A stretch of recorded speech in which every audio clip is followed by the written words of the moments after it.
All right, y'all, we back. Let me just get comfortable real quick. All right, y'all. We hoodied up, man, and we are ready to rock and roll. So today, what I want to talk about really is just like some of the practical tools that you can use to transform how you lead creative teams. So when I think of creative teams, it's really not just about managing projects. It's really about building those environments where innovation becomes your natural outcome. So what we're going to do is we're going to explore how to move beyond like routine and create a space where like your groundbreaking ideas and out of the box thinking can thrive. So just imagine leading a team where like every challenge is going to be that opportunity, and every brainstorming session is going to be like your launch pad for innovation.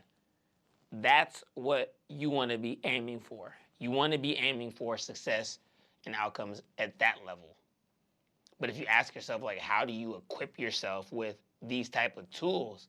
Or how do we shift from ordinary to extraordinary? So in this video, we're going to explore two critical areas of creative leadership. And that's basically idea generation and collaboration. So we'll examine like practical techniques to spark innovative questions and transform brainstorming sessions into powerful strategic tools. So by the end of this, you should understand how to really unlock groundbreaking ideas through effective questioning, also foster collaborative environments that maximize creative output. You also want to be able to transform your team into a hub of innovation and breakthrough thinking. So this is not just a tutorial, this is a toolkit to empower your creative leadership. So we'll start with idea generation. And remember, there was a time where I was stuck.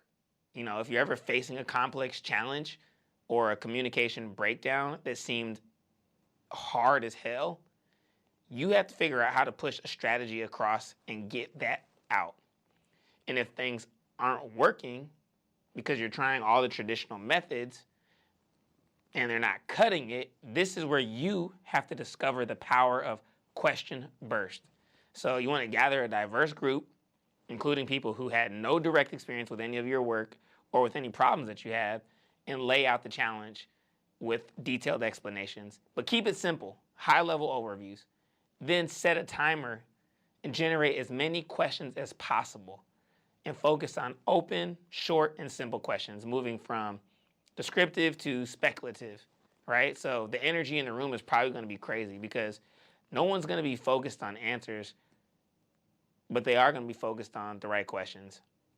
And you want to write down things as much as possible, like take notes, use Gemini, use a tool to capture that. So what you want to do is realize that question bursting is always about unlocking new perspectives by focusing on questions and not answers. Now for yourself, identifying challenges, that makes you the heartbeat of the entire conversation. But you got to reframe those challenges and then create that safe space.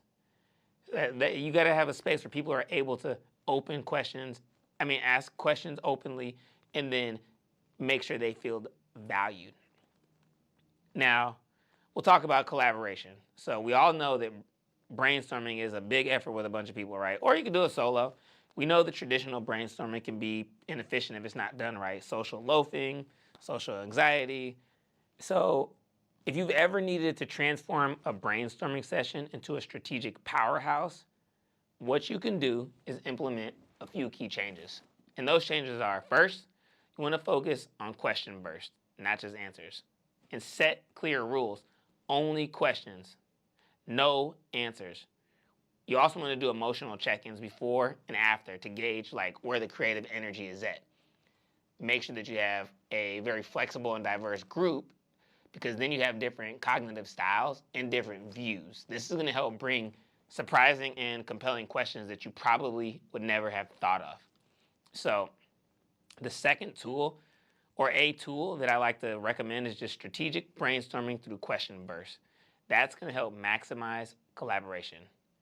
So again, the other piece that you want to do is set clear rules for your brainstorming sessions. Focus on questions and emotional check-ins.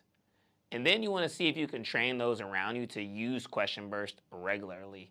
Get people to participate and create that creative friction in a good way. That's a good thing, right? I think creative friction is something we always need. Now, you also want to consider the impact because it could be profound. Because you're no longer just solving problems, you're actually innovating. That's the key. You're going to see problems in a new light.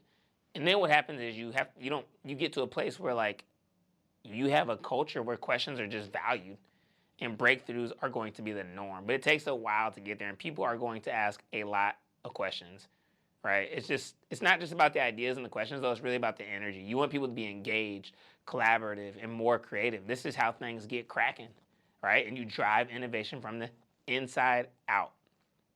Now, like I said, you can do this too.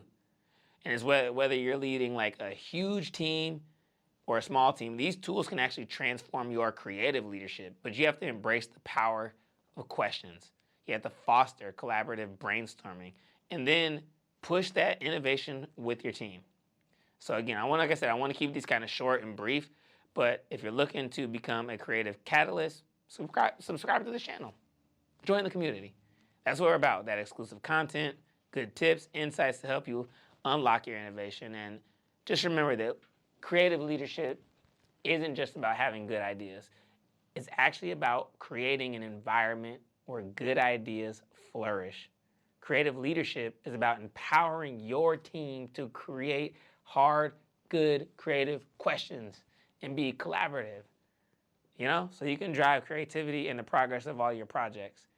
Like I said, I'm just kind of coming at y'all with some random thoughts, facts, maybe not facts, but just some random stuff. Hopefully this is helpful. Like I said, if you like this content and it's helping you and you're applying this to your work, apply.